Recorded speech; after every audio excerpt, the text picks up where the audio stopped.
Secret friends, unite!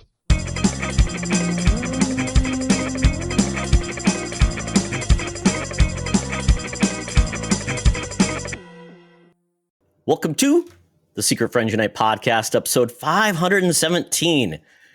This is your guide to the geek side, and I'm one of your hosts, Todd Oxtra, chilling like a villain. It's getting ready for March Madness.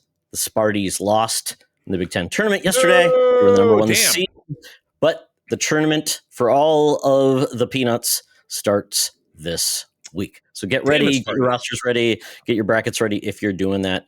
And I'm joined by Charlie Carden, the man who picks his rosters and brackets based on the mascot and the names. I won one year when we were at MSU. When I was at State News, I won the bracket, and it's without any foresight. I looked at some numbers. I'm like, well, they say this one is better than that one. And I did some guesses, and I probably won $20. Very, very exciting. So yes, but all of, it's really trying to figure out what sports team is going to beat another sports team. Isn't it that villain from Austin Powers, Random Chance, Odd Job? Pretty much. Yeah, yep. There you go. It is. It's all guessing. That's why they play the game, because you never know, because there's always upsets, and that's why it's tough to pull off. It is. It's a myriad of excitement. Well, we've got a great show for you as always. We have it's a new to me segment, because didn't you do this one when I was gone? Not that I want to give away what it is, but did you say, hey, we did this while you were gone? No, it's a segment we've done many, many times together, Charlie. Oh, well, it's been a while, because it's not it's not resonating. But at any rate, we will get and then news and things of that nature. But first and foremost, we're going to talk about we're going to do a little segment I like to call Paying the Bills, where we talked about these wonderful people that support us over on the Secret Friends Unite Patreon. As you know, over at patreon.com/Secret Friends Unite, you can sign up for 1 week for free and then stay on board for as little as $2 a month. A lot of entertainment for just $2. These fine folks are already getting all of the jam of exclusive shows, ad-free shows, and other kinds of fun benefits, like an exclusive channel on our Discord just for the Patreons. My buddy Derek Trevelyan, the figure dude, Francie, who does my wife's hair, Luke Lore, Mr. Xbox Expansion Pass, and my wonderful uncle Tim Horan down there in South Haven, Michigan. John Sedorf, the Phoenix Sisters Entertainment, Kelly and Crayley, Brendan Myers, Corey and HD, Matthew Keel, my buddy Kurt Krug, who helps us out so much with those great interviews that you hear every other Friday on the Spotlight, and then our friend Tanya Lee. And last but not least, the awesome Nias family out there in the Twin Cities, our biggest supporters, and they're such big supporters, Sean, Stell, and Henry. Todd, what are they doing to help us grow our Patreon? Yeah, we're extending our Patreon giveaway. So the Nias family said, we want more people to check out Secret Friends Unite. And the best way to do that is give them a Patreon subscription for a year. So all you need to do to get all of our bonus ad-free content first to you is submit an email. That's pretty easy to do. secretfriendsunite@gmail.com. Subject, Patreon giveaway. Put in your name. We'll pick winners at random. And winners will be announced on April 4th. So look for it on socials within all the areas. And obviously, it'll be announced on our podcast. So with that, we're very excited to give those away and have a good time. And I just want to say a big shout out to Schloss Ritter, one of our primary friends within our Discord, that he got into a car accident, and just wish him a quick recovery. Yes, absolutely. A great guy. And, haven't we all been there or almost been there? But yeah, it's scary stuff. So yeah, take care of our friend. So feats of strength, we were talking about sports, and this image doesn't even qualify as sports ball, because it's more like a sports stick. But we've got this this was an insert back in 1983 into the Dallas Times Herald newspaper, published by Marvel Comics. And as you can see, if you're looking on our YouTube channel, this is the Dallas Cowboys and Spider-Man Danger in Dallas. And although it does not say here directly on the cover, I'm very easily able to pick out as a longtime Spider file that Spidey is grappling with the very classic villain group, the Circus of Crime, including Ringmaster, Strongman Clown, and there's like it's the guy who gets shot out of the cannon. I can't remember what they called him. But Todd, you've got the Cannonball? goods. Maybe so. Why not? Cannonball guy. It was called The Bus That Couldn't Slow Down. Anyway, what's the story? Yeah. Well, this was to basically spread the love of Marvel Comics out and about. If you were a subscriber to this magazine, they thought, well, what's a better way to go after like a big town like Dallas? So they said, we're going to put an insert comic into the newspaper. And they did 3 issues. So they did one with the X-Men at the State Fair. Texas State Fair is a big deal. They had 2 featuring Spider-Man. So we had Danger in Dallas, the one we're talking about. And then we also had another one with the Spider-Man team too. But basically, Spider-Man went to Dallas and hijinks broke out. And Spider-Man decided that he was going to help the Dallas Cowboys, and the Dallas Cowboys were going to help Spidey defeat the circus of crime. Very exciting. And there's this great image that shows Spider-Man saying, wow, Danny White, Coach Tom Landry, Tony Dorsett, and Randy White, you guys are all my heroes. Oh, so you know God. What? And Peter Parker's a New Yorker. So that probably had all those Giants and Jets fans right in the heart. I know. The good thing about this was you did get the splash page at the end of the issue, and it included a Dallas Cowboy cheerleader. Well, my goodness, that's why Spidey wears that mask, because, like you said, all those Jets and Giant fans would I'm not really certain what the MacGuffin is that's being tossed to Spidey, that he's catching it in this big old Hail Mary as he's being tackled, but it could be a big microprocessor or something. It was 1983. It was an anti-gravity device. Naturally, there Dr. you go. Mudge was there watching the Cowboys, and he brought it with him, apparently. Oh, my goodness, of course. Bad idea. Put it under wraps. Why not? I'm sure this helped increase awareness of both Spider-Man and the Dallas Cowboys, as if either one needed the other one's help.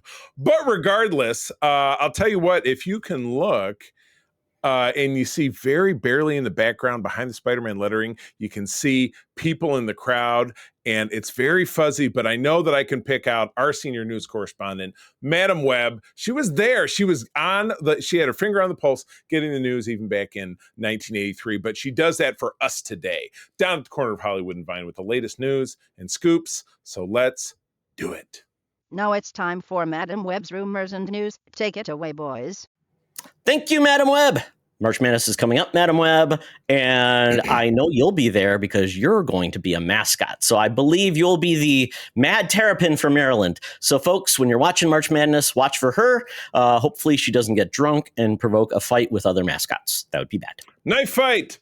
Oh, well, first and foremost, Todd, I'm so glad that you put this at the top of the at the top of the stack for us to talk about, because I know the deepest of my hearts how much you unabashedly and unqualifiedly love Star Wars.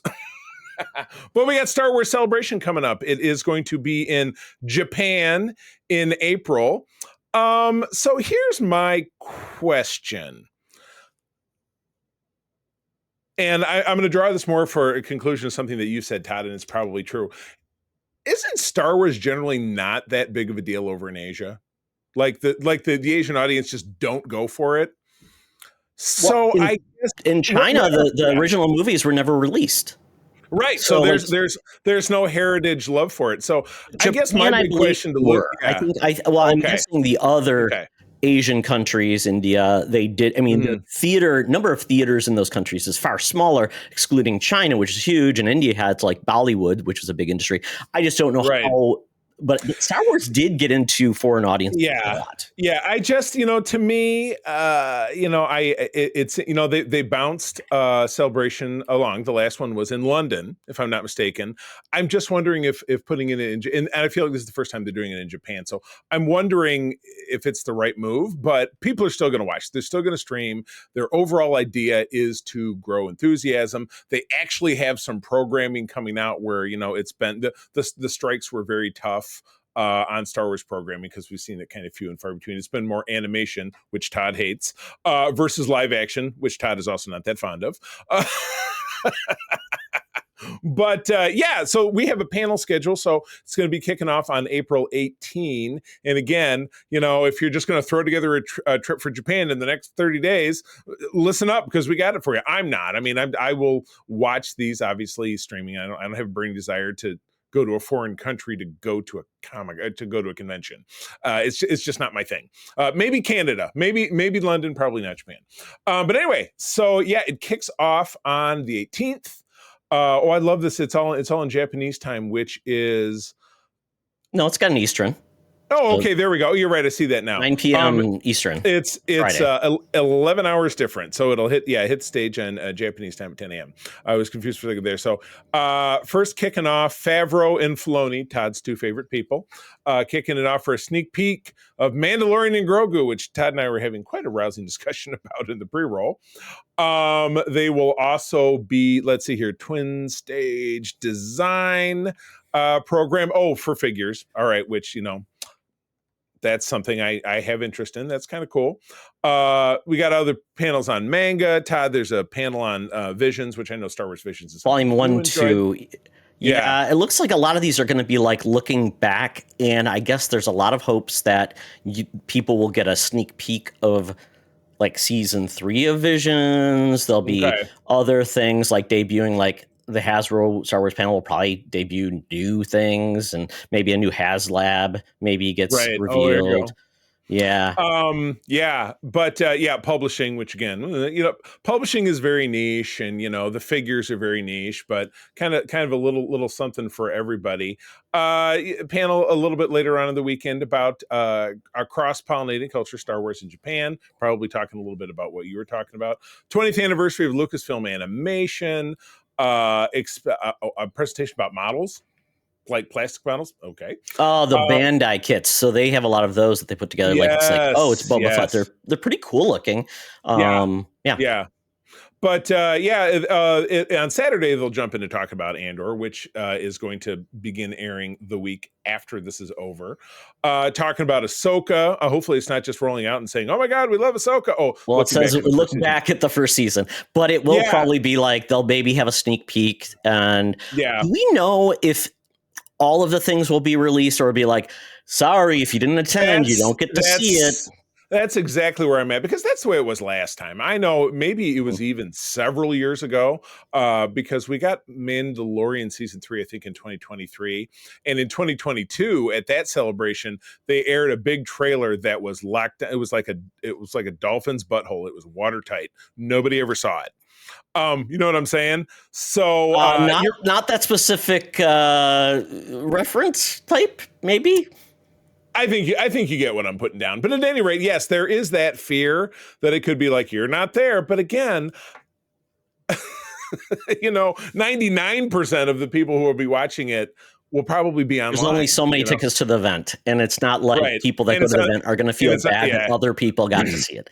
When I went to San Diego Comic-Con in 2010, if that had been able to be broadcast to everybody, I wouldn't have said, well, I feel I was shooting. No, because I'm there and I'm in person. I'm seeing all the stuff. So I just think it's silly. And I think we've got to the point where it's like, let everybody enjoy this fun stuff. It's right. Cool. Well, and again, if the goal of Lucasfilm is to grow interest in the brand and create excitement, why would you want to, put a wedge in that? You know what I mean? You're basically only feeding the most fierce people, which you don't have to sell them anyways. If they went to Japan, if they traveled around the world, buy whatever you're selling. Yeah, exactly. Yeah, so it seems kind of silly. So the other but you're right. A lot of these presentations, almost all these presentations, are about a look back, the legacy of this, the heroic sidekicks, screening of the Star Wars Rebels finale from 5 years ago.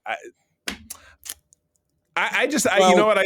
I mean, I don't know. And again, I'm on a Star Wars podcast. I love Star Wars passionately.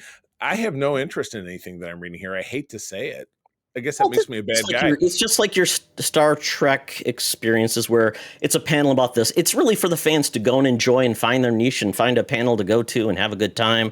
It's not always made for mainstream where it's like, this is the exciting thing. So this is more so there will be some big hitters, and a lot of it will just be like, I'm into Star Wars art, or I like this, or The Siege of Mandalore. They're going to show that. It's the Right. final chapter of the acclaimed Star Wars Clone Wars, and I'm guessing that's more of just a shared experience with fans. Because sometimes I think it's just I want to be around people that love the things I do, get the reaction, Right. feel the love.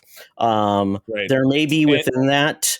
There could be maybe an announcement about something Clone Wars related. I don't know. Well, I mean, you keep saying Clone Wars, and it's actually Rebels. Well, that no, they're this doing a says screening the of. Siege of Mandalore. It says the final chapter of the critically acclaimed Star Wars Clone Wars. Oh, well, then they're doing Rebels as what well. it says. Okay. Then it seems like a lot more of the focus is about the animated stuff. Certainly through the latter half of this. So yeah, I get it. I just there's a video game panel too by Respawn, who's done a lot of the new Star Wars games. They're making a turn-based tactic games for Star Wars, which we used to get a lot more of, which to me don't interest me whatsoever. Not that type of game player, but it's going to be there. So that is a big announcement for game players. That's at 3:30 in the morning. So enjoy that. There's cosplay, which is a huge part of Star Wars. It always has been, always will be. And these will be top tier cosplay. These will be people that put 300 hours into a costume that looks amazing. So this will be the best of the best. So and put it in their international luggage in order to get it to Japan, if they happen to be from North America. You're right. There's definitely a crowd for it. I kick myself because I didn't end up going to the Star Wars celebration that was in Chicago. I think that was 6 years ago. If it's a 3-hour drive for me, I could find a way to be excited about it. But yeah, it's tough to, when I look at this programming, you're right. And I'd like to focus on that, that new content, what's going to be on screen, this new movie. There's just been so much tumult in Star Wars around that kind of stuff in the last several years that you're right. I would love some huge surprises, like, hey, we're coming out of the dark and we're going to, let's have an announcement of a project that you can really believe that you're going to see. Ellie, do we really want more announcements, or do we want trailers of things that are actually coming forward? We've had so many announcements with Star Wars with very little show. It's been all talk, no show. I want them to show us trailers of things that are happening. If there's an animated series coming, don't tell me about it. Show me a trailer, or show me at least art or something, and who's going to be involved with it. Well, is there a window in here where they talk about like, hey, the future in the next 12 months or something? They don't have a Lucasfilm looking forward. No, I'm assuming that would come in maybe a Disney Disney event, or maybe San Diego Comic-Con is my guess. So. Gotcha. So Mark and I talked about this on Holocron earlier this week, but and I would love to see, because again, I'm doing another trip to LA, and this is really going to be at Disney. I always get my Disneys mixed up. Disneyland is the one in Anaheim. Is that correct? Right? Yeah, Disneyland is in Anaheim, and I don't remember where the actual Star Wars part is at, because they have California, and then they also have Disneyland. So there's 2 parks for Disney. I believe it's a Disneyland. Of course, maybe it actually says in this article, and we're just riffing. Cool. But anyway, they're going to be revamping the Smugglers Run the Big Ride, which April and I did twice when we were there last year in Florida. And as Mark and I talked about, bigger innovations tend to land in California, probably just due to proximity to Lucasfilm and to Disney, because it's like, well, we can drive it down the road or we can fly it across the country. If we have to pick one of the two, that's what we're going to end up picking. But it will be a revamping of that ride, which has been around since 2019. That will slot it into the Mandalorian and Grogu timeline, in correlation with the film coming out roughly at the same time, struck about May of next year. And they released some beautiful art. You've got Millennium Falcon side by side with a Razor Crest, which for me, hey, it looks like we're going to get another Razor Crest, right? It looks like Amy Sedaris finally came through. She found one, because she kind of said, well, I'll keep looking for one, when she gave him the dad hot rod. That can't be the Jedi fighter the with dad rod. Room for one. Yeah. It was the Naboo Star, the one from episode 1, so the Naboo Starfighter. This, and again, you'll see in this clip here release of some images. And it wouldn't be Star Wars if you didn't have a cutesy pootsy little droid. So all available for purchase come May of next year. So yeah, Smugglers Run. So I'm excited. I mean, if we could, I said to April, I said, hey, if we managed to slot it into our travel schedule for next year, I would love to go and check. So there are only 2 rides in the Disney park? I mean, is the tour still there? Yes, it was Or is tour's gone and it's Smuggler's Run has replaced it? it was the Ride of the Resistance, and no, the which one got replaced by the Star Tours? Must have been it must have been no, because there's the Millennium Falcon, and then there's the big ride. So there's three. I just Rise can't of remember Resistance, Smuggler's Run, and Yeah, something else. Okay, got because it. the And Star Tours is yeah. gone. Okay. Yes, they still have the little ship, but it's new footage or whatever. And at Disney is in Florida. It's under the AT-AT Walker, and you go into a little bunker. So yeah, it's been there since forever. But yeah, it's not exactly the same. But yeah, It closed in 2010. Oh, yeah, yeah. But they're still using the bones of it. So. So this is fun. I know Mark is very excited that this doesn't impact his trip, but in a couple of weeks he'll be at Disney in Florida, so he'll get to enjoy what's there now. But I think this is super cool. But Todd, you don't strike me as someone who would be like, I gotta go do this thing if you were at Disney. You visited Disney before, I know. Did you? No, I definitely want to go. I mean, when I went there, I went in 2019 before any of the Star Wars stuff was there yet. So gotcha. Okay. I'm excited to go there. I'm excited to try out all the rides. I'm excited about the experience. Now, I may not always love the movies, but I like when they do these type of attractions and events. I think they're fun. They're always cool. So I'm all in on this. Yeah, I like it. No, I'm excited. So yeah, if there's some way that I can go see this thing on, because like I said, I'm dying for another trip to LA. This would be super cool. All right. Well, it's not Star Wars and it's not, but it's a cult classic that could be coming back. Todd, what do we got going on here? Starship Troopers, a book by, Robert Heinlein. Yeah. Yep. A very cool take on fascism, citizenship, fighting for your country. Became a movie that, I love. I know it's not good, but I love how well it handles, a lot of the propaganda of war and citizens, and I love the way they came forward with it. Was it Paul Verhoeven directed that movie? Yep.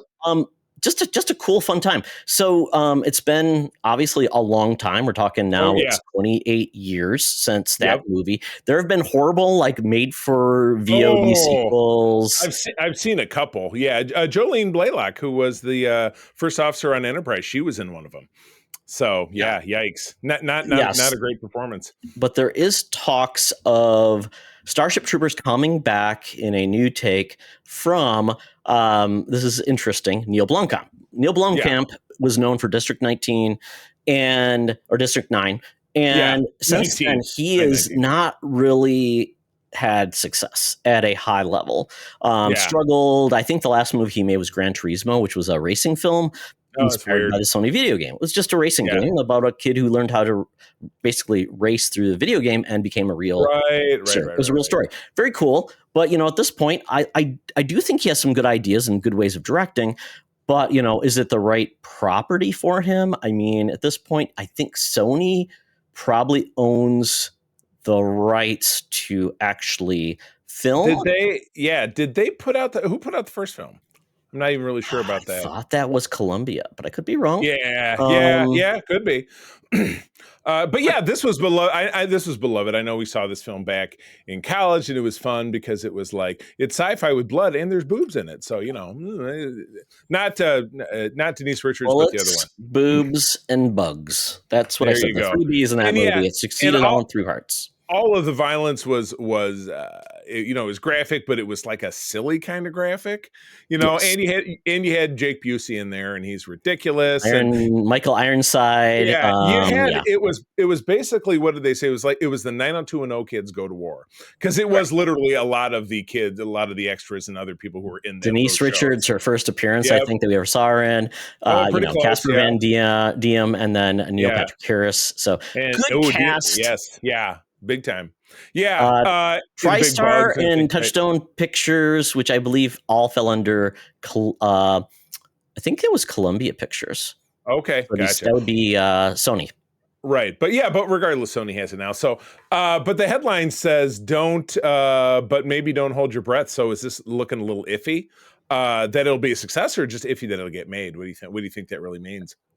At this point, Columbia has tapped him to do it. So there is to write and direct. So at this point, it sounds like it could get greenlit or it could go in the hopper. So at this point, we'll call it pre-production. Yeah. And we'll see whatever happens from there. Yeah. Well, I mean, obviously, if it comes out, we'll see it because it'll be something. It'll be something. Until we see a trailer, it's not real, as they say. That's the new. Basically, the Star Wars rule, or Star Trek. Star Trek's a good one for that too on the big screen. So Shang-Chi was a movie that was the movie that broke out of the end of the COVID shutdown in 2021. It came out like Labor Day weekend. It ended up being in a matter of days. It ended up being, no, maybe it was the weekend before because it wouldn't have counted for our competition. But in that 1 week, it won the summer, which was just, it was a complete upset. But Todd, you were a fan, as I recall. Absolutely. Maybe I you're thinking really about it. love Simu Liu is great. I really like him. Yeah, Simu Liu. You know, yeah, and he's been great. And this movie was kind of a breakout. I would say one of the few post-Endgame movies with a new character that really resonated with everyone else. Everything else has kind of struggled. And we were always wondering, like, when will the next time that we see him? And we have seen him in What If Season 3. And then beyond that, not much. And they did lay down some beats of what's going to happen next. But we're hearing speculation that essentially we're going to see the Agents of Atlas and potentially some other characters be in part of this film. And then potentially the title is called Shang-Chi and the Wreckage of Time. It was expected to tie into Kang's story, but never officially announced. And it says he will reprise his role in Avengers Doomsday and Avengers Secret Wars. And I mean, at that point, could he appear earlier in his own movie, or would it just be we would get a movie of his after those films come out? I mean, I don't know. Right. I mean, it's hard to imagine that they're going to jam anything in between those two colossal movies, you know, between the two next Avengers films, which are, you know, next year and the year after. But this art here does show a potential return of the Jimmy Woo character, which we got in WandaVision. And we see him in something else subsequently? Oh, Ant-Man. We first saw him in Ant-Man 2. Ant-Man and the Wasp. Yes. And then WandaVision was his second appearance. He was fleshed out a little bit more. Absolutely delightful character. He was one of the original Agents of S.H.I.E.L.D. back in the 60s. So he's a character that's been around. And then they tease a little bit about Iron Fist. And boy, is Iron Fist a pretty iffy character if you consider what happened on Netflix to be canonical, which there's an argument for that. A lot of people, with Daredevil out now, a lot of people are talking about that. So yeah. So this, Charlie with Iron Fist. Remember, Iron Fist is not one person; it is a legacy. So maybe that Iron Fist was killed off camera, and someone else gets the fist. Yeah. So gets the fist. Someone gets the fist. Gets the fist, yes. But it says, as for who will make up the MCU's Agent of Atlas, which we did read an Agent of Atlas comic for the spinner rack with Jimmy Woo. Basically, remember, he was brought back. And so apparently he would lead agents like Amadeus Cho, who became, Hulk. The awesome Hulk, right? And he's also in Friendly Neighborhood Spider-Man. He's one of the young scientists. Right. Iron Fist and Luna Snow, and they call out the specific Iron Fist as Lin Lei, which I'm assuming is a new incarnation of Iron Fist. Thank God. Yeah, leave Danny Rand and the broke-ass Rand Industries in the dust. Don't need them. So interesting. My estimation would be this would be something that's going to come into phase 48 or whatever it is when the Secret Wars is over. I would see something like this taking shape. So, well, speaking of Avengers Doomsday, this is something I was looking to paste in something more a little bit later, earlier this morning, looking at headlines. But Todd, you remember the phenomenal success of Roger Rabbit, correct? Oh, it was huge. And then you remember the phenomenal success of Cool World, right? No, you don't, because it was terrible. It was huge, Brad Pitt. No, with tunes. But anyway, and a lot of adult feelings. with There were tunes. a lot there. Yes, exactly. Like what Back was she it? never leads us astray with the sexy tunes, Charlie. Oh my god! And then it also loops and reminds me of that Happy Time Murders the Puppet one. That was Yes. a couple of years. But anyway, there's a rumor again. I guess we're rumor mill this week because yours was rumor and so is mine.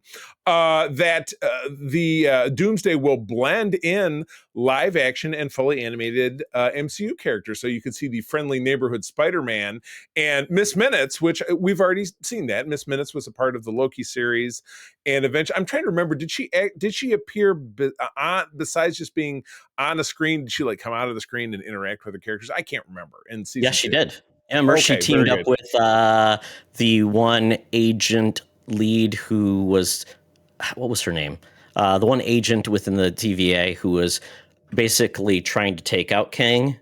Yeah. Is that the one? Was that the female agent who showed up in Deadpool, or was it a different one? She was the main one, wasn't she?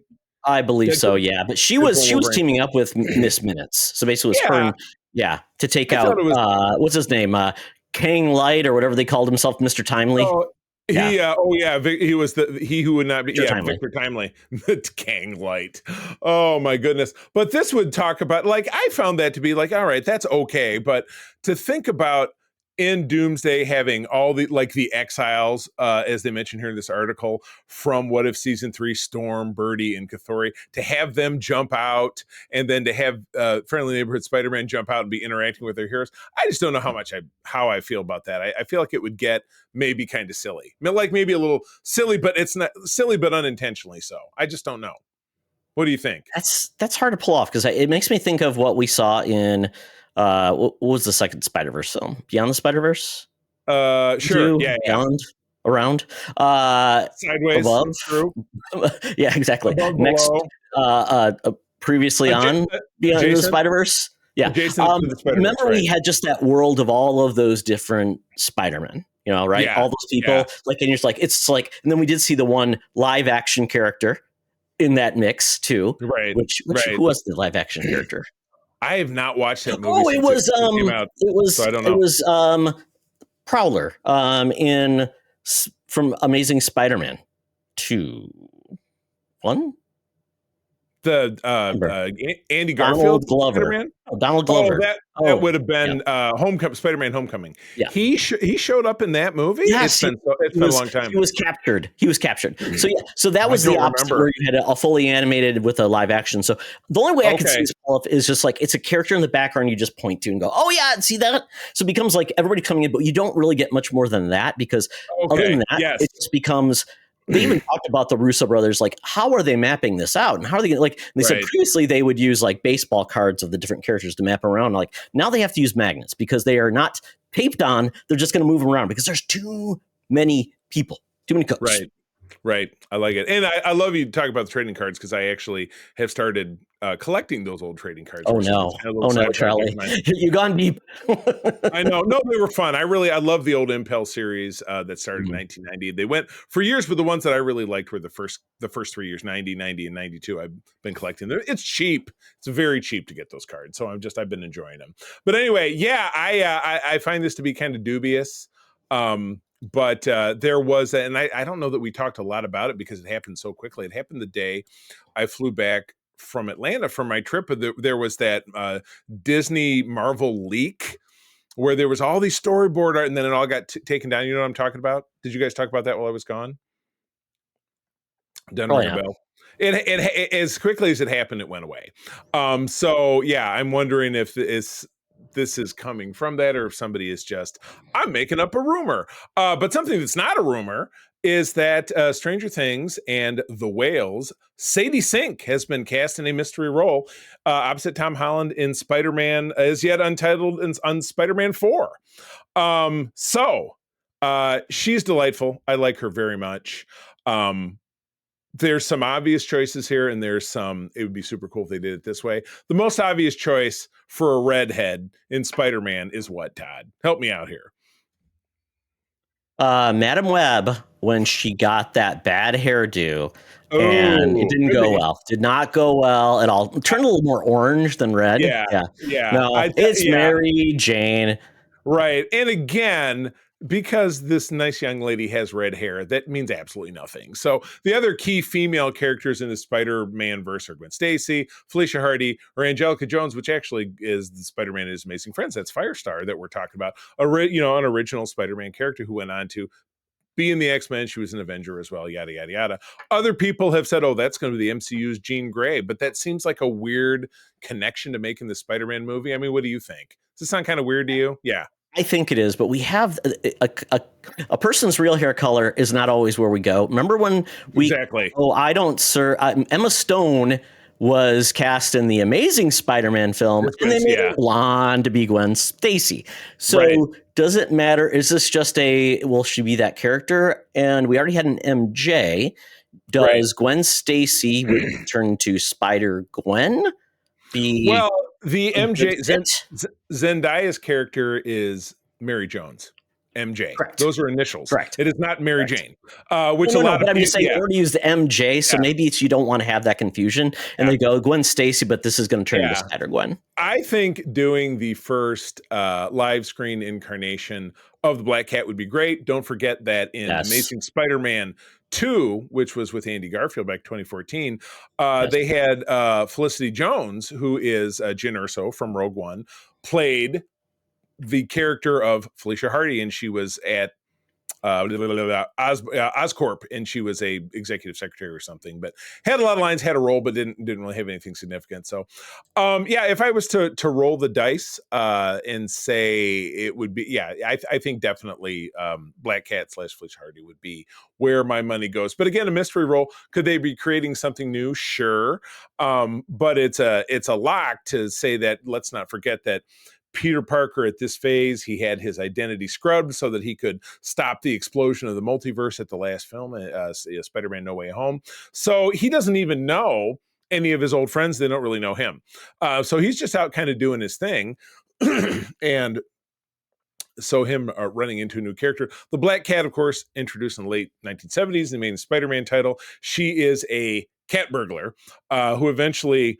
God, excuse me, through her association with Spider-Man and realizing because she doesn't have superpowers, she can't really keep up with him. She makes a deal with the devil, with the Kingpin, to get superpowers, which essentially people around her have like bad luck related things happen to him. Like, I'm going to beat her up and I slipped on a banana peel, or I'm going to shoot her. Final Destination effect. Yeah. Exactly. Well, not usually so lethal because comic books, but yes. No one's getting impaled because you did that, but yes, it's like, oops, hijinks ensue. So I'll go on record at this early date. And again, this movie comes out in a little over a year. So it's obviously the camera's going to be rolling here within the next 2 or 3 months. That's my pick. I'm going to go with Felicia Hardy, the Black Cat. So put it down on the log. That is my guess.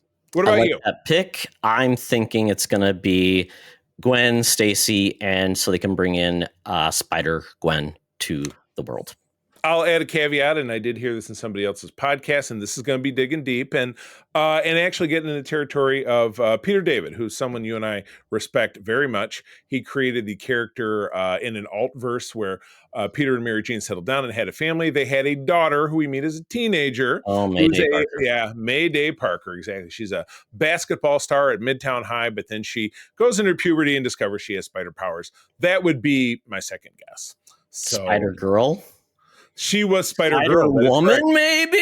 No, it should be. If you follow the logic of Sue Storm, Invisible Girl, Invisible Woman. So, all right. Well, that takes us out of the news. Todd, I have my Uber out. I'm ordered an XL Cadillac because we ride in style when we're on our way to the Geek Easy. But hopping in the car, got that pine tree perfume smelling so sweet. But the AM radio is on, and this familiar advertisement is playing. Hey, Secret Friends Unite, let me tell you about Zencastr. We use them for our show, and now they're supporting us. Zencastr is now the all-in-one solution making podcasting easy. It's the ultimate web-based podcasting solution. Provides high-quality audio and video podcast production and hosting. With a full suite of professional tools, podcasters can seamlessly record, produce, and publish studio-quality content, all from one dashboard. Being a creator has never been easier. And we chose Zencastr because of the ease of use.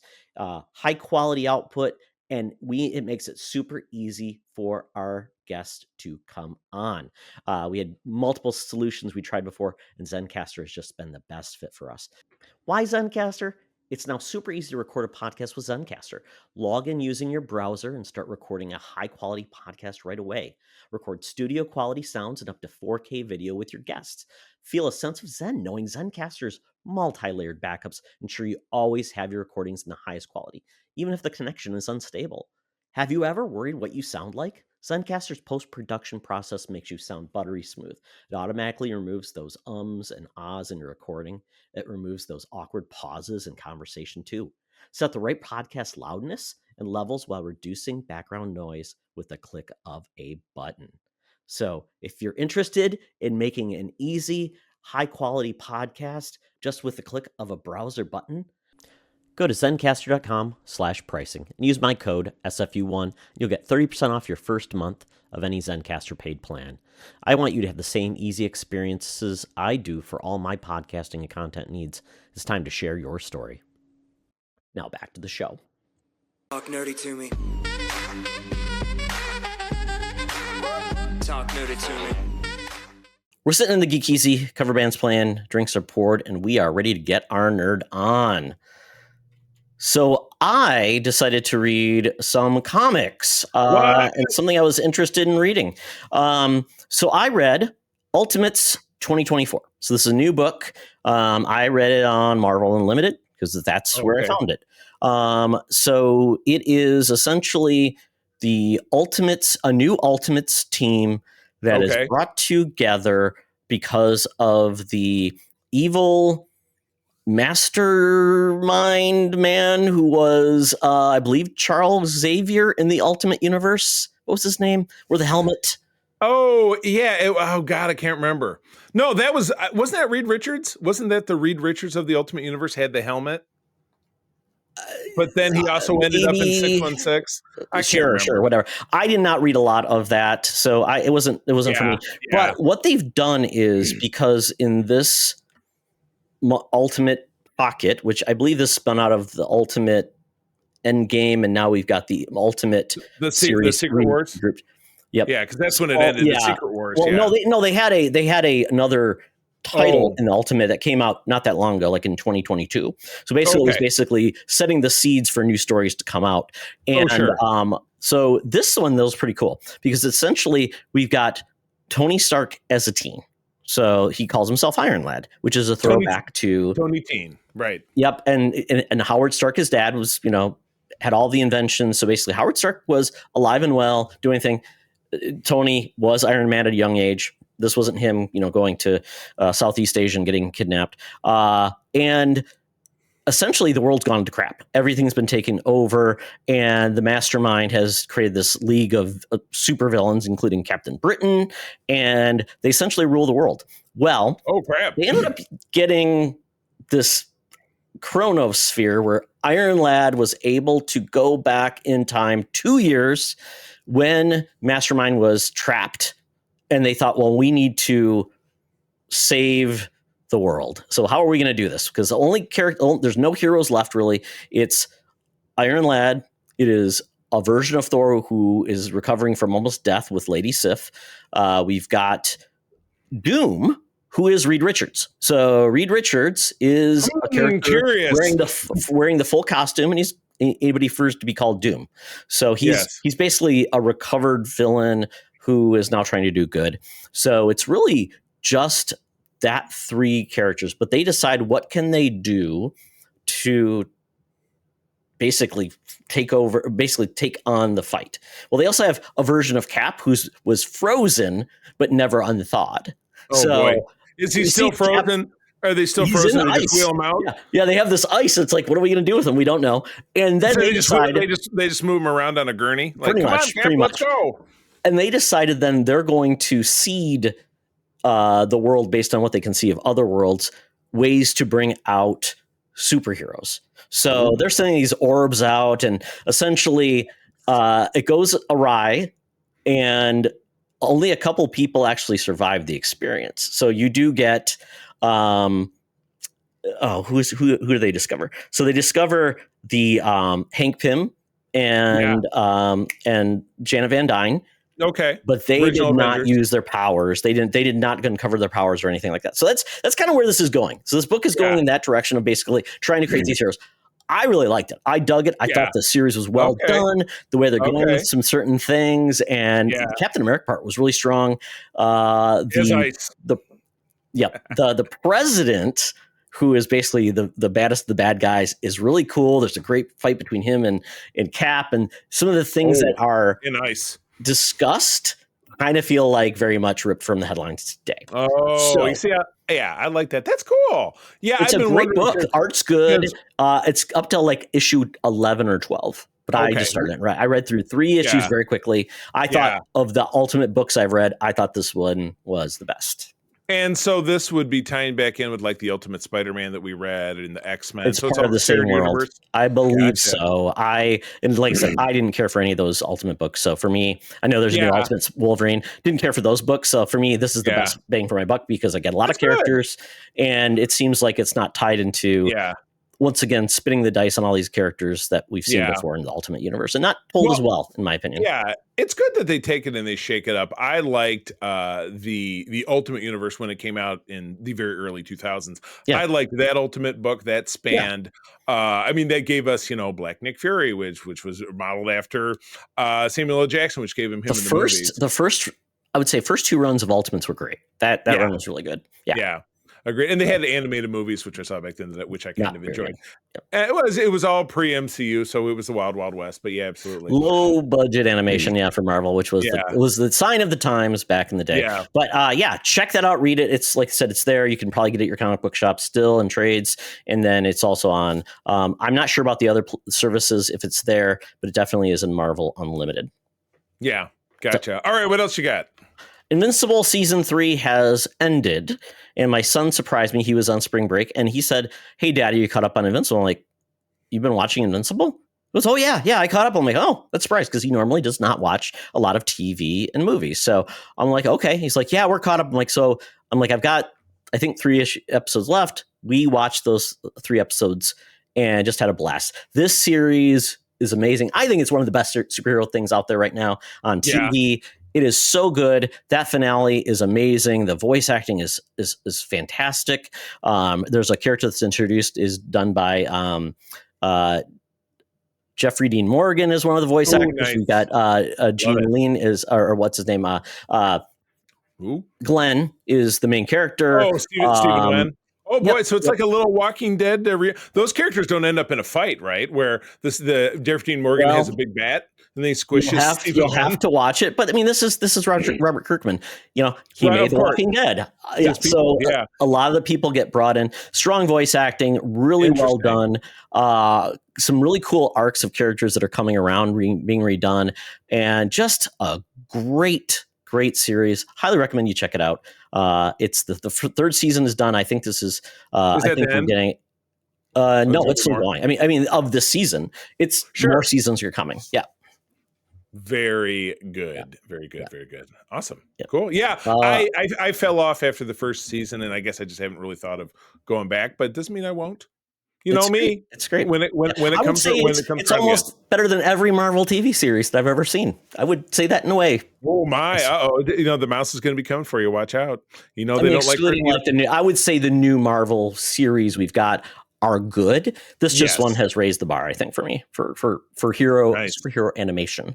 Nice. All right, cool. I don't know anything about this new show, but I think April watched it when I was gone. But tell me about it, but don't get too heavy because I'd like to see it. Yep. So this is a new comedy on Netflix. I think it's all out, obviously, because if it's out on Netflix, it's all out. Yeah. So it's called Nobody Wants This. And this is a romantic comedy with really good writing. It doesn't pull any punches, and the 2 leads are amazing. The support cast are great, but it's got Adam Brody, no, not Adrian Brody, Adam Brody from the OC playing a rabbi, young rabbi, attractive rabbi who I will say at this point, he is looking for something different when it comes to romance. And then Kristen Bell is also the female lead in this. Michigan's own, Oakland County's own, She is a professional podcaster, Charlie, and I had to laugh at that because I'm like, yes. If you're not a celebrity trying to find Yeah, everybody's got a podcast, but not everybody's a professional. And she does it with her sister where they talk about relationships, kind of like Sex in the City, but as a podcast where they're talking about relationships, things like that. And she essentially is bad at love. She picks significant others who ultimately are dead ends for her, but she does it anyway.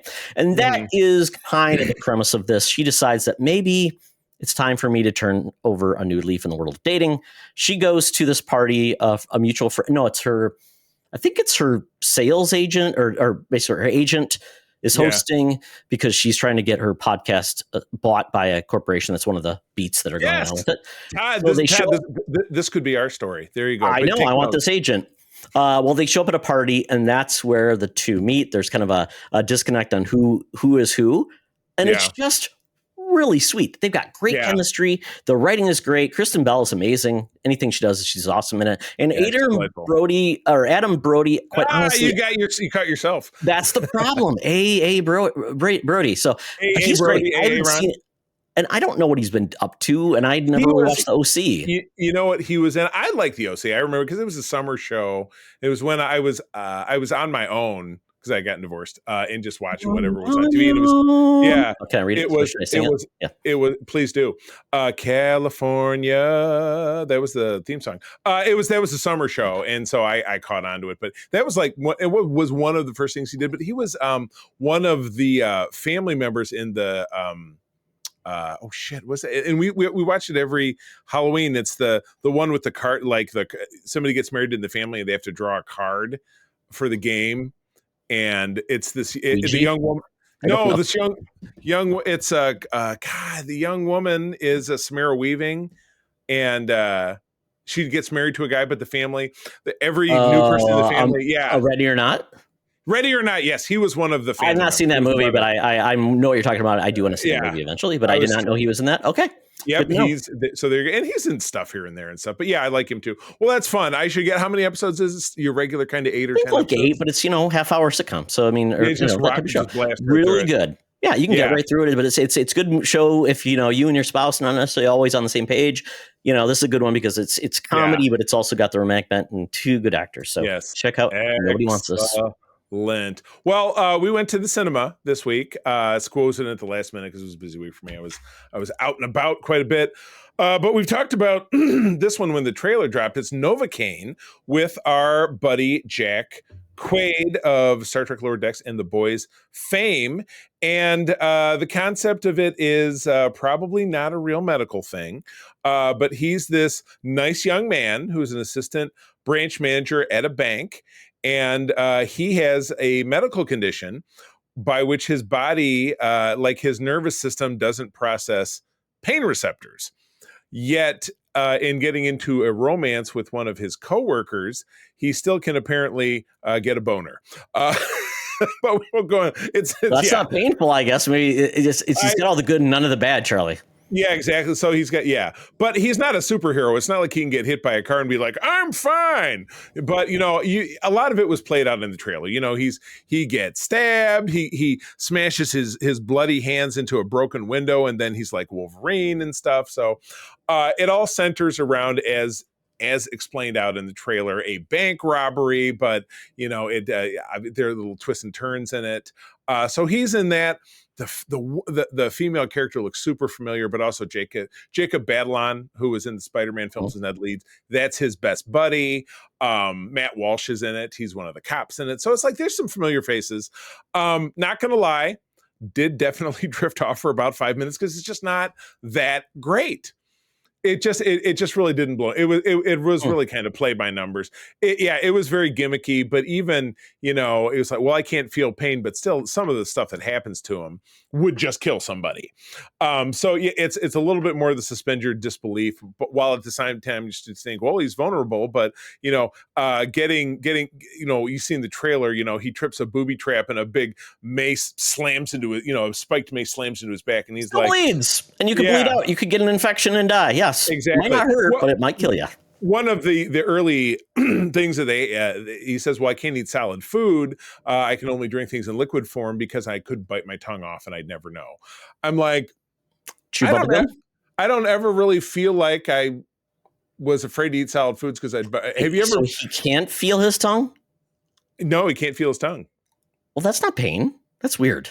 So if he Yeah, I doesn't know. feel anything, that's okay. Rules are a little bit funky here. It Rules are a struggles little to bit follow funky. it struggled to follow its own concept. And Universe yeah, rules. yeah, Once you don't follow exactly. them, then it's So yeah, it's a big shoot 'em up, and at the end of the day, it's I would say it's kind of dumb fun, but it's just to me it was just kind of dumb. And it's not. It was funny. I was reading a couple of headlines today. This squeaked by winning the weekend, but it didn't even make $8 million.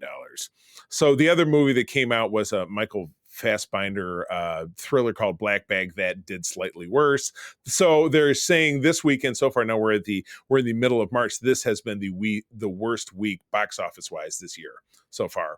So yeah, bad year for box office so far. There's been no big breakouts this year so far, which is just sad. Yeah.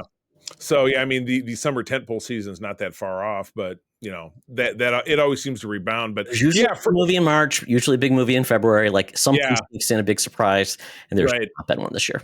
Yeah, we've not had anything. So that was that, and then this will be on again tonight, the second episode. But Todd, you're familiar over on Max with the Righteous Gemstones. Does that ring a bell? It's on my list. It's on my list. But I have not seen any of it. It's very fun.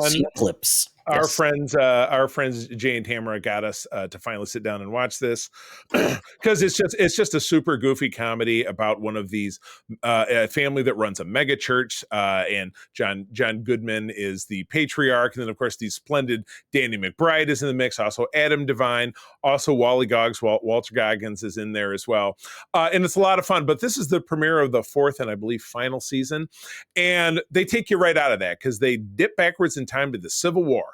So it's like, oh, you didn't see this. You couldn't have seen this happening. And it's in Virginia, and there's a bearded preacher preaching to a group of people.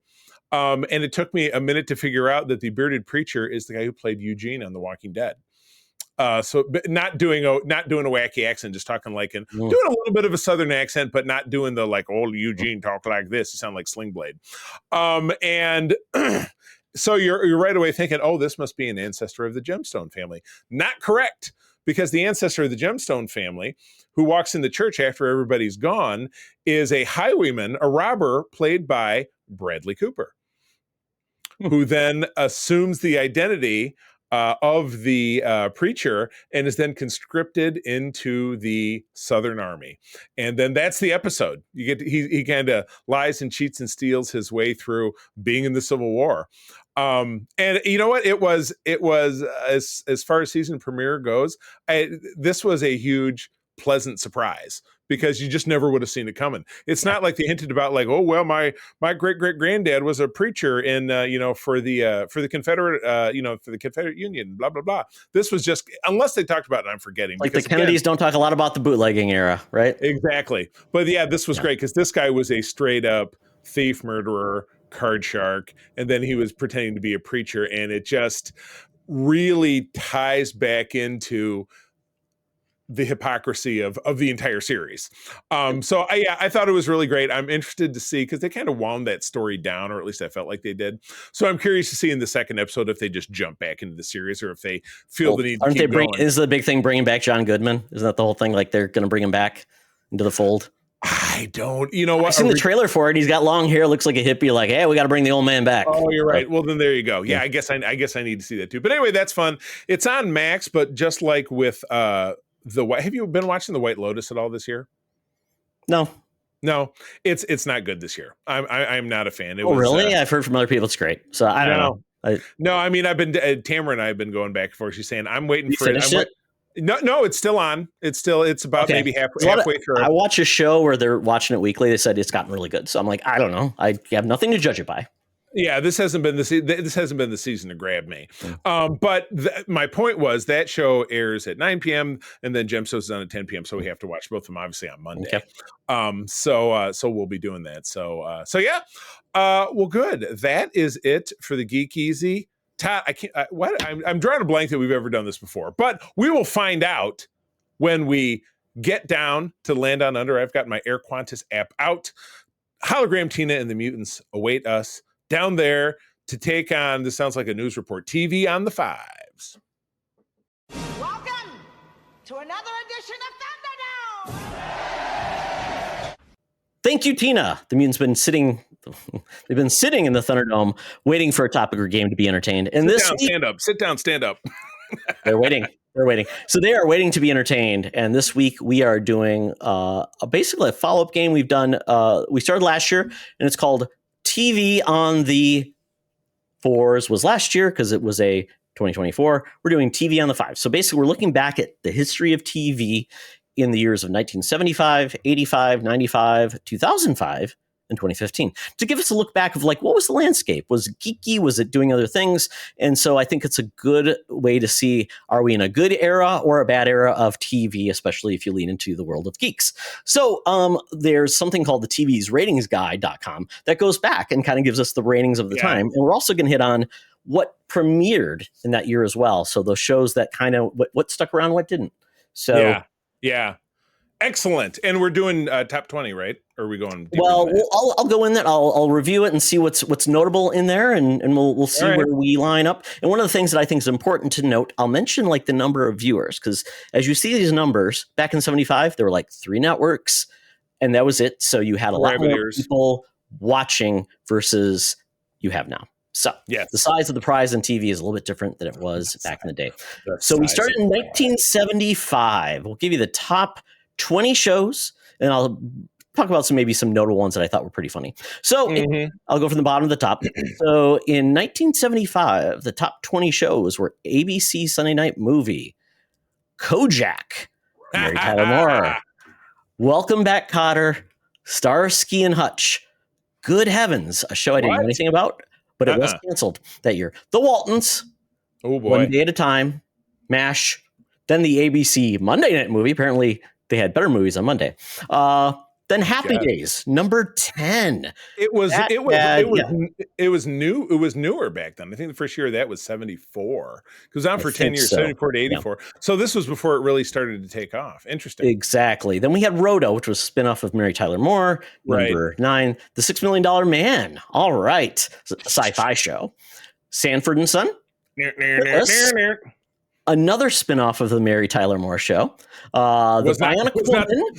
I thought you were trying to say the Bionic Woman spinoff of Mary Tyler Moore. You can bridge the go. Who was Phyllis on the Mary Tyler Moore show? Phyllis. That was her name. Like Rhoda. Yeah. It's just that's what they did. They showed up in the newspaper and then they spun off and did something else. Well, then both of those shows kicked Mary Tyler Moore's ass that year. Like she's down at the bottom of the top 20. That sucks. Anyway, because it's like those. The show was probably dying, and they let spinoffs were a huge part of TV at the time. Then we had Rich Man, Poor Man, which is a special, like a miniseries, was number 3. Oh, gotcha.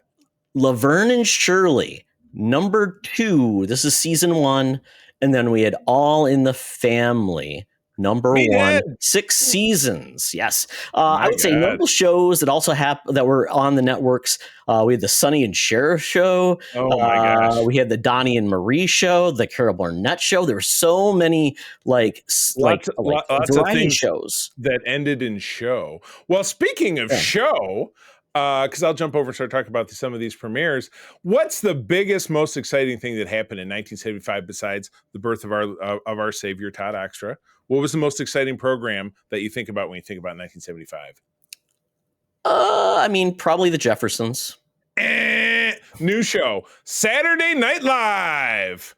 Yeah, October of that year, there was actually a great dramatization of what that first night was like, kind of behind the scenes, that came out last fall, which I enjoyed. But yeah, you had your original Not Ready for Primetime players that launched the careers of, like, basically, we'll say 3/4 of those people got famous. Sure. Yeah. And ended up having great careers. But I don't know. Fair. Did you end up watching, with all the hullabaloo of the 50th anniversary, did you end up rewatching that first episode or just clips? No, no. I've seen enough of the time that the old SNL is not for me. Yeah, it's not for me. Yeah, well, I mean, so very much of the humor is topical that, it's kind of like, okay. Of course, like Deli Samurai or Hamburger Ketchup. That's very timely. Yeah, exactly. Well, you know what? Those things still exist. Coneheads, The Killer Bees, all those great shows. That show, much like this next program, has been on ever since. But 1975 was the first year for Good Morning America, one of the start your news with 3 or 4 talking heads telling you about national news and about stories of interest.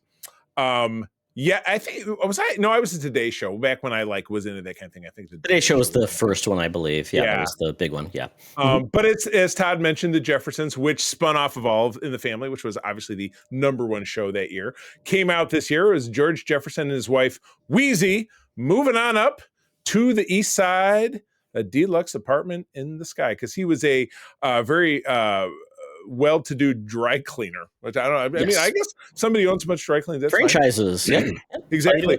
One of the top 10 shows was Starsky and Hutch. It was cop drama. It was two streetwise cops who were rode around in red and white Ford Torino with the help of a police snitch, Huggy Bear. There was David Soul and Paul. Antonio. Oh, and Antonio Fargas wasn't Huggy Bear. Was he Huggy Bear? He went on to be in The Wiz and a bunch of other stuff. Sure. I don't feel like I ever watched Starsky and Hutch. Wheel of Fortune had its first year in 1975. That I did not know. I think about it as a thing of the 80s, but maybe it just the wheel needed to spin and garner a little bit more. Oh, probably because it hit syndication in 1983, which is when it would have gotten a little bit more fanfare. Todd, one of the first shows you and I ever watched together was Welcome Back, Kotter, because it was on TV Land on Nick at Night, but it debuted, and this was a vehicle for the great John Travolta before he hit it and big. Gabe Kaplan. Grease or in Stand Alive, Saturday Night Fever kind of deal happening. So once again, you have one or two people in this that actually went on to have a career. Besides Gabe Kaplan, the biggest other thing he ever did was the Battle of the Network Stars. Wasn't that the big thing? Sure. Yeah, there you go. I did find some weird ones, Charlie, in here, like The Secret of ISIS, which was actually a puppet team. They made that show. It was a superhero show, and that was originally on Saturday mornings. There is, I'm looking to see if there's anything else that pops out to me that was like, oh, that's kind of interesting. Oh, Return of the Planet of the Apes was on TV. They made that. Yep. Oh, okay. Gotcha. Far Out Space Nuts was another show, comedic stuff with actors. I did see this was the first year for SWAT, which everybody loves a good old police drama with the big shoot 'em ups. Then we had the original Ghostbusters, that show that inspired, with Tracy the gorilla and the two guys busting ghosts. And then other than that, I don't know if there's anything else that really pops out that was really that exciting. Oh, well, Cher split off from Sunny to have her own show that year. So good for you, Cher, the ageless woman. All right, let's move on to the 1980s. What do we got? 1985. Yes. So we're going to talk about what was hot, and we'll probably talk about what's not. So the top 20 for 1985. We had 227 at number 20 with a 18 share. So think about that number of millions of people watching. You Again. Don't know what that show was. It was about You Again. That's what it was about. Oh, Growing Pains, number 17. This is great. We had a two-way tie. Knots Landing. Counter-programming. New Heart. Then Monday Night Football. Kate and Allie, show about divorced women. Highway to Heaven. Michael Landon. Sunday night movie now on NBC. And Night Court at number 11. I got to tell you the new, just as a quick aside about Night Court, I've really tried to like the new one. It's god awful. It's really, you can't catch lightning in a bottle. I hate to say it. Night Court is my number one favorite sitcom. But anyway. All right. Moving on. Who's the Boss? Number 10. Miami Vice. 9. Golden Girls. Number 8. Dynasty. Dallas. Cheers. 60 Minutes. Murder, She Wrote, Family Ties, and The Cosby Show. Cosby Show had 33 million people watching weekly. That was the second season of The Cosby Show. Which is so crazy. I mean, it was building on Bill Cosby's career that was 20 years prior of him being a success, but I don't even know that you can find the show anymore. I mean, I think his fall from grace has made all of his stuff go away, or at least it feels that way. Some geeky stuff that was out at the time. We did have the A-Team that was a little bit further down. We had Amazing Stories from Steven Spielberg. Then let's see. We also had Great Show, Mr. Belvedere. We all remember that. MacGyver. And then other than that, we had Knight Rider as well. Misfits of Science, another show as well. Great show. Yes. And some of the ones that you just talked about were first year premieres. This was the first year for MacGyver, which ran for 139 episodes through 1992. The Golden Girls, 177 episodes in the same time period. That is a classic show that people love. Moonlighting, I actually ended up watching several episodes of Moonlighting Christmas before last when my dad was here. We were flipping through and he wanted to watch like 3 or 4 episodes of Moonlighting. It was actually very entertaining. I actually liked it quite a bit. It's a well-written show. Very well-written show for the time. Yep. Absolutely. And that was on for quite some time. There was a Bugs Bunny Looney Tunes comedy hour, which aired very briefly. I'm guessing it didn't do great. But this was the first year for Thundercats, which ran through 1989, 130 episodes. Wow. I know. We already mentioned Growing Pains. Well, those things aired 5 days a week. So just boom, boom, boom, boom, boom. Mm-hmm. Growing Pains, which is a show that I enjoyed very much. Despite some of the other things that came after with the people who were on it. Adventures of the Gummy Bears, which is not the Care Bears, and it's not something you can eat. So I don't really. They're a group of reclusive humanoid bears, and a few trusted humans explore their lost heritage and prevent their enemies from exploiting it. That seems a little too deep. Twilight Zone, the series, 65 episodes. I'm guessing this was like the second iteration brought back. I remember watching some of those. Yeah. And my absolutely beloved, you can see it behind my thumb. It's the same image here. G.I. Joe, A Real American Hero, kicked off its regular series after having 2 miniseries the previous years. Ran for 1 year, 85 episodes, obviously being Monday through Friday. Absolutely adore it. Does the animation and the storylines hold up? Not really, but Todd and I will be talking about that in the Patreon before too much time goes by. She-Ra, Princess of Power, ran for 2 years, 93 episodes. This was a spinoff of the delightful He-Man and weird shows that you really would never see anything like that today. Small Wonder. Oh my God. Robot Daughter. Yeah. 96 episodes running through 1989. Yes, you mentioned Mr. Belvedere. Robotech, which is very very big overseas. Yep. Yes. 85 episodes in the year of 1985. So they really cranked it. Yes. My beloved Mask, which has a new toy line that dropped at New York Toy Fair just a few weeks ago, ran for 1 year, 75 episodes. Care Bears came on this year, 49 episodes over 2 years. Let's see here. Gem and the Holograms. Which was that a spinoff of something? It was a Sunbow cartoon. It kind of felt like G.I. Joe. Gem and the there's a weird thing, like on Sunday mornings I used to watch this. It was Gem and the Holograms, it was Bigfoot and the Muscle Machines, and Inhumanoids, like in a block, and the episodes were only like 10 minutes long. So it's like you got 10 seconds long. Yeah. 10 minutes each, maybe, or maybe 8. But it was like they broke up all of the episodes in a very short bursts, but they had all those 3 shows, which made no sense. But I guess they got me to watch Gem and the Holograms because I wanted to watch Bigfoot and the Muscle Machines and Inhumanoids. And you didn't want to miss out. It worked. So Spencer for Hire, which was Spencer a spinoff, or did it spin off into Avery Brooks's Hawk? Which is good. That's what Hawk Spencer, who is of course Captain Sisko on DS9. We got the Star Wars Ewok show this year, 26 episodes. Androids. A new Beardstein Bear series, Androids. Yep, you got it. Only 14 episodes of droids? Wow. I know. I couldn't make it through 2. I tried not that long ago. You mentioned Misfits of Science, which was great. One of the first things Courtney Cox ever did. And that's about the return of What's Happening in the form of What's Happening Now. Near, and 66 Everybody was wondering what happened to Raj in rerun. Now we know. Oh, my goodness. All right. Well, with that magnanimity, let's go into the 90s, 30 years ago. What do we got going on? 1995. So this is where the ratings you'll start seeing change quite a bit. So the top 20, Walker, Texas Ranger, 12 million people. Prime Time, I'm guessing that was a new show. Murphy Brown. Oh, nice. A Nanny. Roseanne.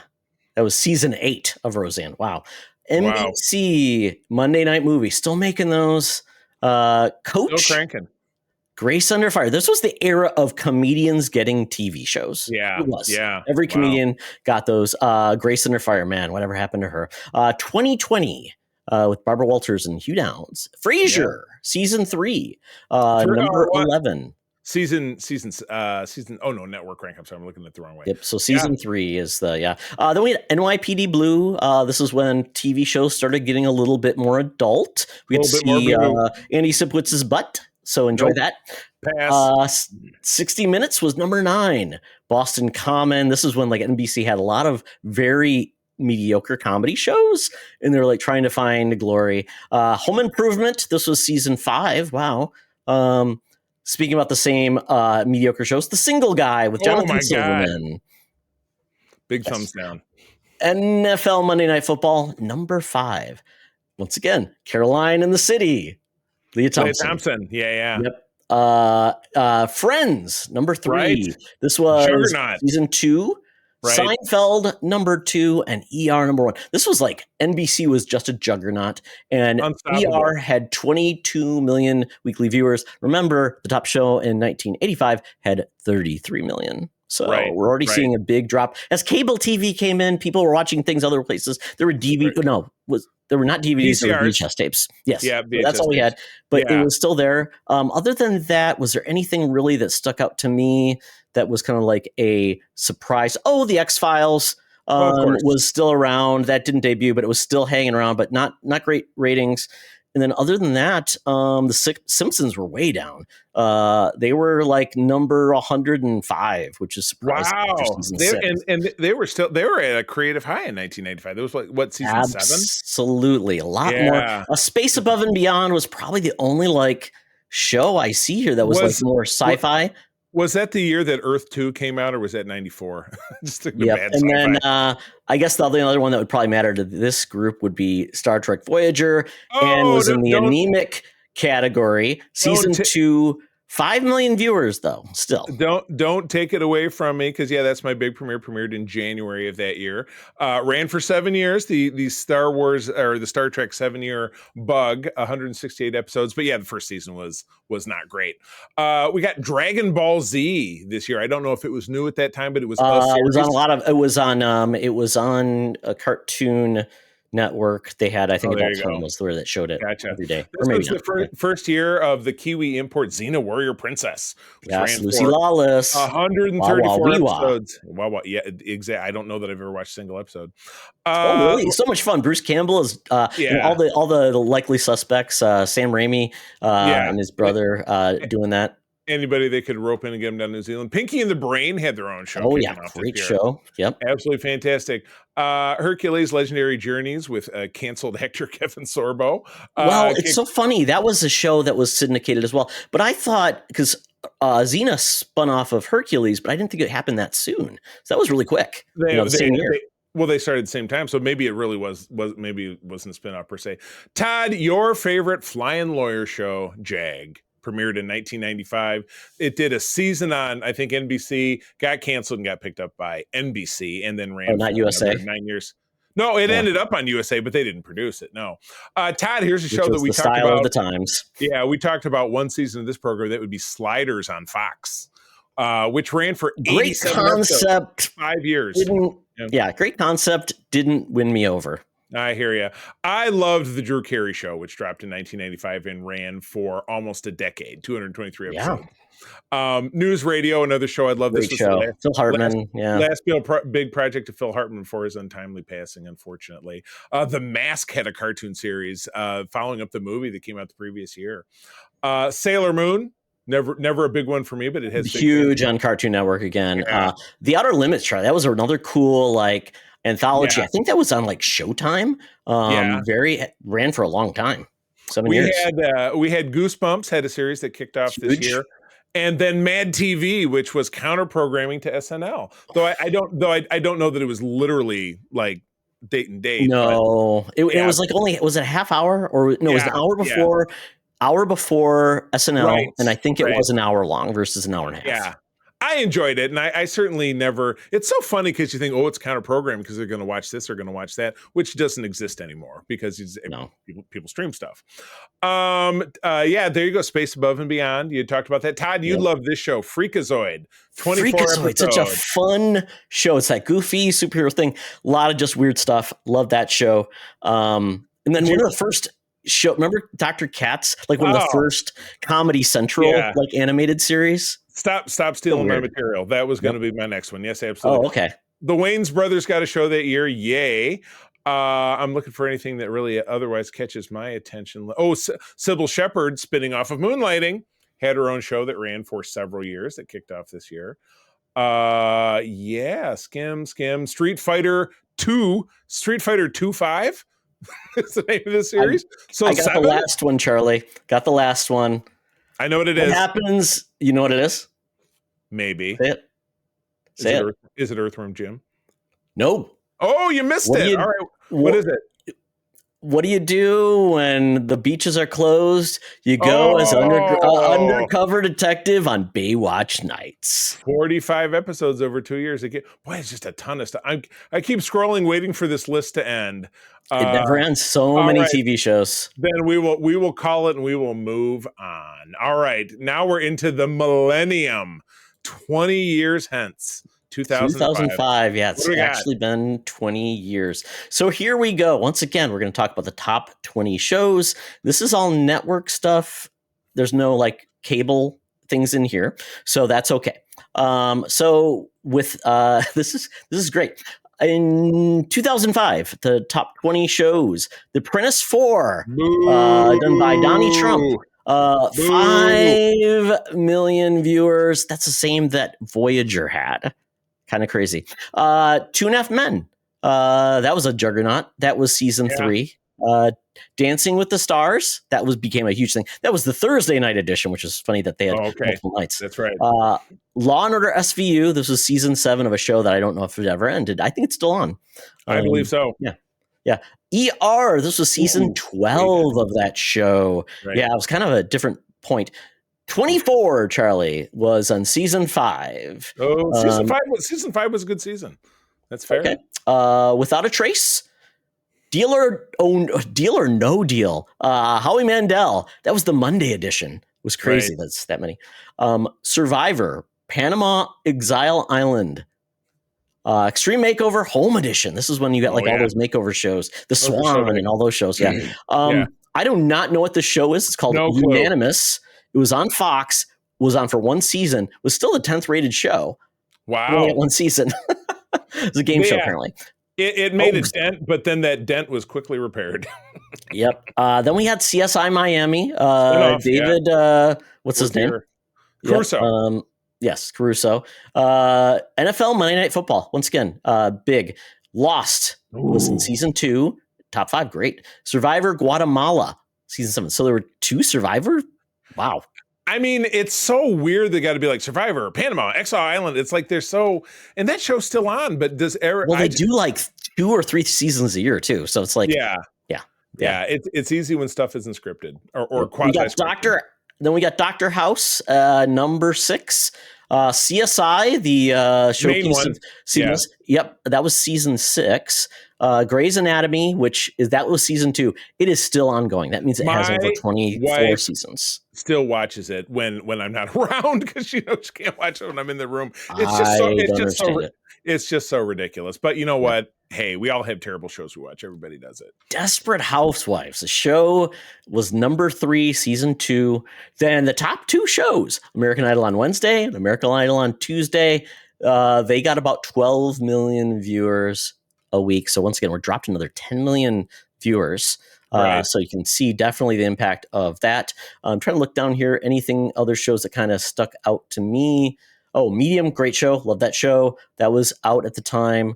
A lot of Fox Animation. I'm going down. Scrubs. Oh, nice. That's about it, though. Just kind of. That's about it. Well, there were several big hitters that stick in the zeitgeist that came out in 2005. How I Met Your Mother ran for 208 episodes. Prison Break, which I never really got into, kicked off this year, 90 episodes over 12 years. Yeah. I think it relaunched, didn't it? I'm guessing it relaunched because I don't remember. There was talk of. You're right. That could be it. Supernatural, which is a bedrock of fandom. Oh, People love absolutely. it. And it ran for 15 years, 327 episodes. The Office, one of the most beloved sitcoms of all time, 188 episodes kicking off this year. Grey's Anatomy started this year. When you talk about. Yeah, which I already talked about. This is when Doctor Who began its new dynasty with Eccleston. Yep. And we've talked a lot of Doctor Who over on our Patreon as well. Avatar: The Last Airbender, Todd, I know you're a fan. One of my favorites. Yep. And speaking of some of the greatest sitcoms of all time, It's Always Sunny in Philadelphia, which is still on the air. I don't know how many seasons it has, but it definitely doesn't have 20 seasons because they're short and they don't make it every year. 179 episodes. Bones, which is a show that April loved, ran 245 episodes over a 15-year span. Criminal Minds, which was a very controversial show. Didn't Thomas what's his butt, who was the star of it, get into some trouble? I don't know. However, why not? Todd, one of your animated favorites, American Dad, came out this year. It's still going on too. It's That's crazy. so wild. That oh show. My gosh. Yep. My son has watched this, but I haven't. Weeds with Mary. What was her name? Mary Louise Parker. Is supposed to be good. Todd, you love this show. My Name is Earl. Great show. Ended too early. Ended on a cliffhanger, which sucked. Oh, it's a bummer. The Ghost Whisperer, April and I were talking about the show the other day. She's like, well, I like that stuff. And I'm like, I like Jennifer Love Hewitt, but I still didn't watch the show. Numbers, which was with Rob Morrow and David Krumholtz, which ran for 5 years, 119 episodes. Robot Chicken kicked off this year. Everybody loves Robot Chicken. And absolutely. Our beloved Stephen Colbert spun off of The Daily Show into The Colbert Report, which ran for 1,390 episodes because it was on 5 days a week. Which spun off into his work on CBS, which I watched him quite a bit. Same here. Everybody Hates Chris, which was fun. They brought this one back, didn't they? They have like a sequel series. Yeah, I think about when he was an adult. Yep. Yeah. And he is the character that plays Chris as a kid is one of the teachers in Abbott Elementary. Yeah, that's right. I watched this with my kids during the sweet life of Zach and Cody, which gave us the Sprouse kids, one of whom was in Riverdale. The Boondocks, which I never tuned into, but it's a very well renowned. You already mentioned Medium. The Closer was a very big show back in the day. All right, I'm scrolling.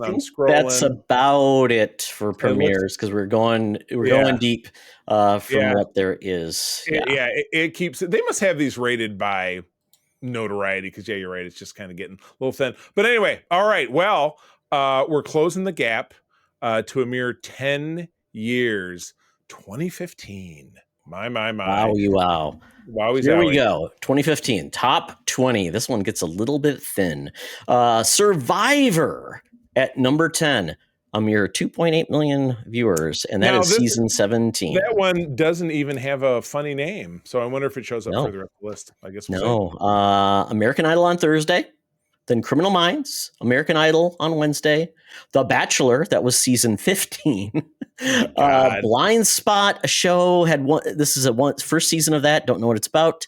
Oh no, NCIS. Oh, wait a second. Wasn't Blind Spot? Wasn't that the Jamie Alexander? Not Jamie. She played Sif in the Thor movies, and didn't she have tattoos on her body to help her remember stuff like Memento? Sure, maybe. I think that was it. Could be. I don't know. You know what? I believe you, Charlie. Let us know. I have no reason not to believe you. NCIS season 13. Oh my God! And the show is still on in this 25th season. It's totally insane. Yes. American Idol Wednesday, number 11. Scandal season 5 was out, number 10. The Voice season 5. Modern Family, huge comedy, number 7. How to Get Away with Murder, under Shonda Land show. That was season 2. Grey's Anatomy, season 12. Football in America Part 3.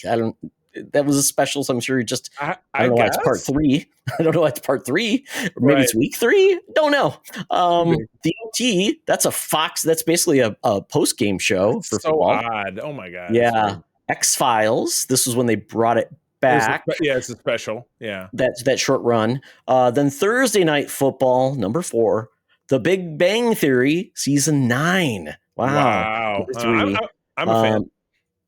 Empire. That was that show with all those people, and then the one actor said he got beat up by people and bad things happened. Jesse Smollett. Yeah.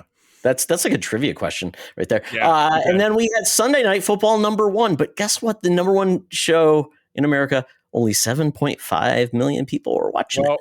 So we're it's just the shrinking of. Yeah. We're into this. Yeah, we're into the streaming world at this point. As a matter of fact, some of these shows that we'll run through are streaming shows. The precursor to the current incarnation of Daredevil aired on Netflix this year. 39 episodes over several seasons. Mr. Robot, which had was that a USA show? Yeah, Rami Malek. And I know April really dug that show. Narcos, which was about Pablo Escobar. I never watched it. Better Call Saul, which spun off of Breaking Bad, which we started watching and haven't finished. More Netflix, Marvel, Jessica Jones, favorite in this house. Sense8. Did you ever watch Sense8? It was J. Michael Straczynski. Yeah. Those Wachowskis were behind that too. Yeah.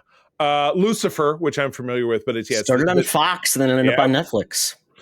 First spinoff of The Walking Dead, which Todd steadfastly refused to watch, aired for started 113 episodes, 8 seasons, or 8 years. Yeah, I know. I loved Supergirl over on the CW. Yeah, great show when it started. Kind of fell off a cliff and didn't get very good at the end. Yeah, this was a heartbreaker, and we watched this just recently that it did make it. Agent Carter over on ABC that ran 18 episodes was pretty good considering. Yeah. Making the Murder was about a controversial serial killer in Wisconsin. It was a Netflix. Yeah, it was very gripping. I've heard a lot about One Punch Man, but I don't even really know what it is. But it was on. That's all it is. A character that is so strong can beat you with one punch. I watched some of it. It is a different type of show. Yeah. This was a Amazon series which I just mentioned in conversation with you and John today. The Man in the High Castle. What if the Nazis won World War II? But I think that's the first Prime show too. I think that was the first show Prime did.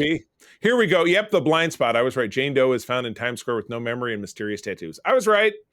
Limitless was a spinoff of a movie that Bradley Cooper made of the same name. Oh, I dug this show. This was on Fox. Wayward Pines, which ran for 20 episodes. Oh, it was on Fox. Okay. Yeah, exactly. Yeah, I'm pretty sure it was on Fox. Todd, you and I both loved iZombie, which started this year. Great show. I never finished it. I should go back and watch the rest of that show because it is such a fun show. And I love, obviously, the star of this, Rose McIver, is now on Ghost. She's the lead in that show. Love it. Another streaming show that you and I and John love, The Unbreakable Kimmy Schmidt, started this year. It ran Quantico, which is a FBI show with some folks that I didn't watch. And here's a show that you and I love, Todd. A Return of the show I got to finish because I love it. But I got to finish it. Man, oh man! No. I hope they're all still out there. Last Man on Earth with Will Forte also dragged. That's a fun show. I need to get back to it because I started watching it and I'm like, I'm enjoying this quite a bit.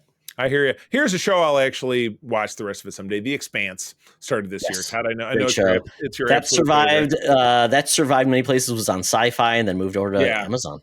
Yeah. We already talked about Empire, Scream Queens, which is a show that we all really enjoyed when it came out. Yeah, 2 seasons. So good. Yeah. This was a fun show that April and I just ran through because you can find it various places. Humans, which was a BBC series about humanoid robots that are servants. And that's going to go well. 12 Monkeys, which was a spinoff of the film that I heard it's very good. Yeah, that our soul brother, Todd Stashwick, starred in that one. TV series.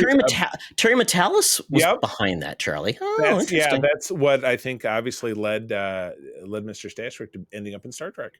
I'm scrolling. The Magicians, one of my favorite TV series, another series I need to finish because my wife says I don't want the show to end, so we stopped. And I'm like, I'm gonna finish this thing, so I need to finish it. I don't want the show. Oh, it's a store that we recently shot, Superstore, which we recently shotgunned. This year. I'm scrolling. I think we're about there. My Crazy Ex-Girlfriend. I feel like I watched some of those, but that's a fun show. Yeah. Schitt's Creek started this year. Really? Yeah. All right. I didn't know. Charlie, don't forget though, CSI Cyber came out this year. Lasted 1 season. Also, don't forget during the Michigan film credits, we had Battle Creek, which is down here in Michigan. That's right, where bad stuff goes on. Exactly. Amongst the cereal. That's about as much as I see, unless there's something else in here that grabs you. But too much TV. This is the era of too much TV began. It's like there's a lot of TV. Yeah, that's where we are now. Because more than half of the stuff in that last list was on streamers, which means you weren't watching it on digital TV or cable. You were watching it on a paid streamer. After reviewing this list, Charlie, I hope the folks who are a little bit younger than us can appreciate all of the very little bit of geek content you got basically for the first 3 bucketed years. It's really not until 2005 when things really started kicking up and we had more geek content than we could even absorb. So folks, appreciate what you got now because it was slim pickings in the early days of geekdom. And it's not like you were even going to the video store to find a movie because back in the 70s they didn't have them. So if it wasn't on your theater and you missed it on the theater or you missed it on TV, you had to hope for reruns. Yep. And that was about it. That's why Star Wars was in the cinemas for like 2 years straight because it was the only way you could see it. Oh man, well that's the show. Good times. I'm loving it. Everybody, thanks for joining us. Todd, where do people find you out there? Primarily, I am on Blue Sky at Todd Oxtra, at Secret Friends Unite, also on Instagram and Threads at Toxtra, at Secret Friends Unite as well. Check us out there. Check out our website. Check out our YouTube channel. And, tell people about the show if you like it. Yes, keep checking. And don't forget, secretfriendsunite@gmail.com. Enter to win yourself a free 1-year subscription, courtesy of the Nice family, to our great Patreon and get a lot of extra bonus fun stuff. You can find me on the big ones, Blue Sky, Threads, and Instagram as at the C3, TheCeeThree. But I spend a ton of my time, as Todd was talking about, over in our Discord. That is where all the fun chats are happening and all the kinds of good stuff. Find us there. And if you don't find us there, drop one of us a note and we will send you an invitation because we would love to see you in the mix. With that, friends, one more time, thank you for joining us. I'm going to tell you that sharing is caring and to keep on trucking. Be the hero, not the villain. In the truck. Keep on believing. This podcast is part of the Secret Friends Unite podcasting network, available on Apple Podcasts, Spotify, and podcast services around the galaxy, as well as video on our YouTube channel. You can support Secret Friends Unite by becoming a Patreon member, get bonus programs and more over at patreon.com/secretfriendsunite. Join our Discord community for even more discussions on all things geek. For all the latest updates on Secret Friends Unite, make sure to follow us on Threads at secret.friends.unite and visit secretfriendsunite.com. Find our merchandise at TeePublic and Redbubble. Thanks for listening, and may the Force live long and prosper.